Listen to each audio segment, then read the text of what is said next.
For as long as we've been human, we've looked up at the stars and dreamed, right?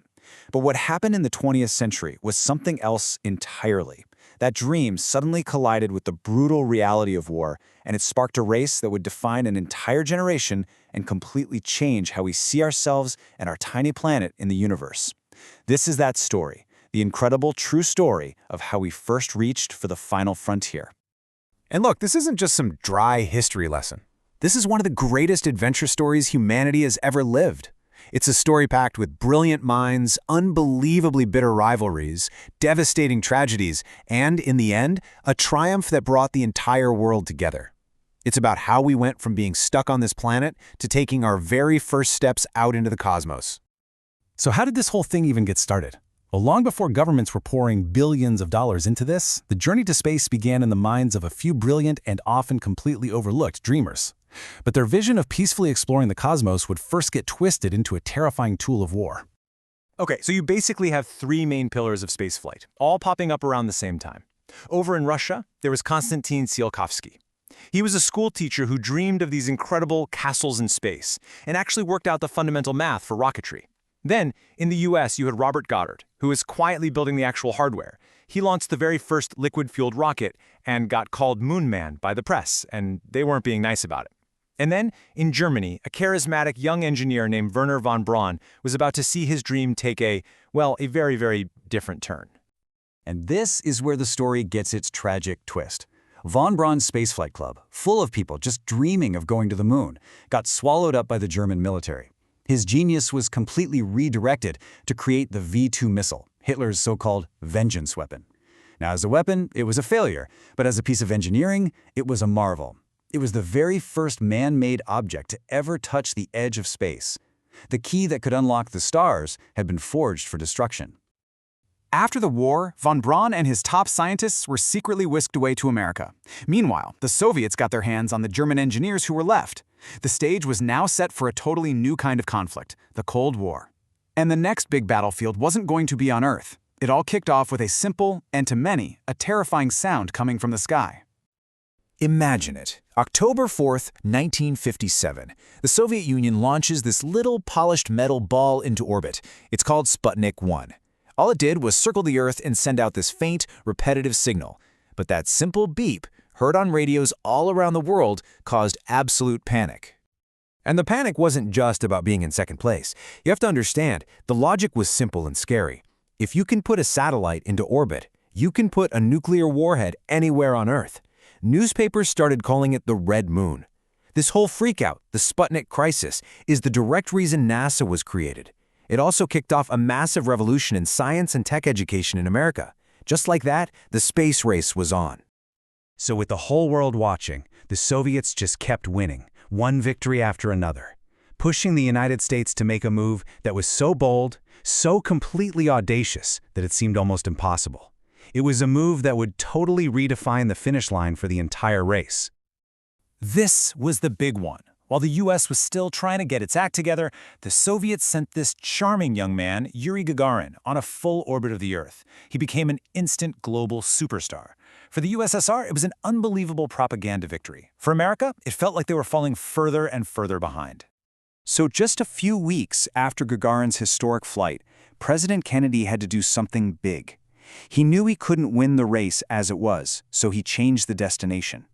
He set a goal that was so ambitious, it honestly sounded like science fiction. I mean, at that point, the top American astronaut had only been in space for 15 minutes, and he didn't even make it to orbit. But with these words, Kennedy officially started the race to the moon. Saying you're going to the moon is one thing. Actually doing it is something else entirely. The path forward through NASA's Project Apollo was this monumental undertaking filled with incredible breakthroughs, but also with absolutely heartbreaking loss. The program's journey to the moon began with a complete catastrophe.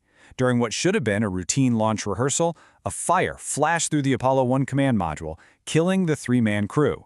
The disaster was a brutal, brutal wake-up call that honestly almost ended the whole moonshot, but it forced NASA to completely re-engineer the spacecraft from the ground up, which ultimately made it so much safer for the missions that followed. And yet, out of that tragedy came this incredible new determination. Less than 2 years after the fire, NASA made a super bold move and sent Apollo 8 all the way to orbit the moon. And as the crew came around from the dark side on Christmas Eve, 1968, they saw this: Earthrise. It was the first time any human had ever seen our home not as a giant world, but as this fragile, beautiful, blue and white marble hanging in the pitch black of space. It changed everything. And that brings us to July 1969, Apollo 11. This was it, the culmination of a decade of work by 400,000 people, all of it focused on this one single moment. Hundreds of millions of people around the globe were glued to their TVs, holding their breath, as we attempted to land on another world for the very first time. And it almost ended in total disaster.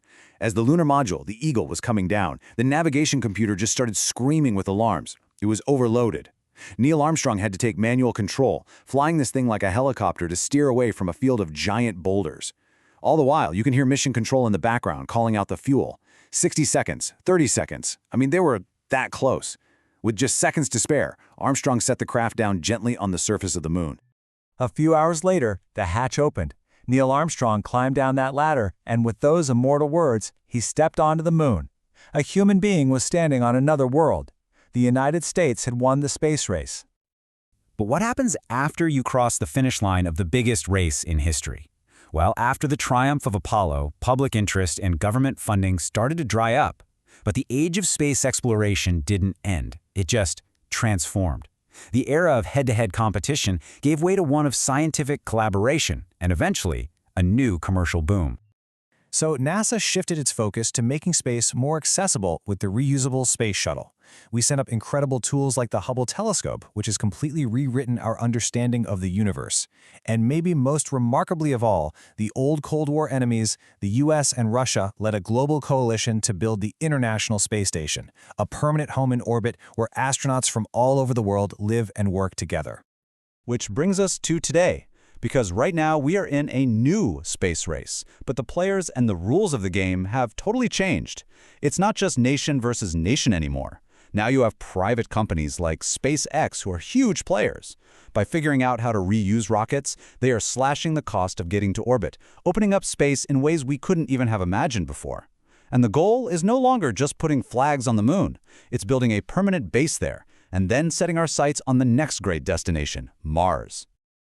You know, the journey to space is maybe the greatest example of what we can achieve when we aim for something that seems truly impossible. It started as a dream, it became a weapon, and it peaked with a single footstep on another world. Now, it's a global, collaborative, and commercial adventure that's pushing us further and further out into our solar system. The story is nowhere near finished.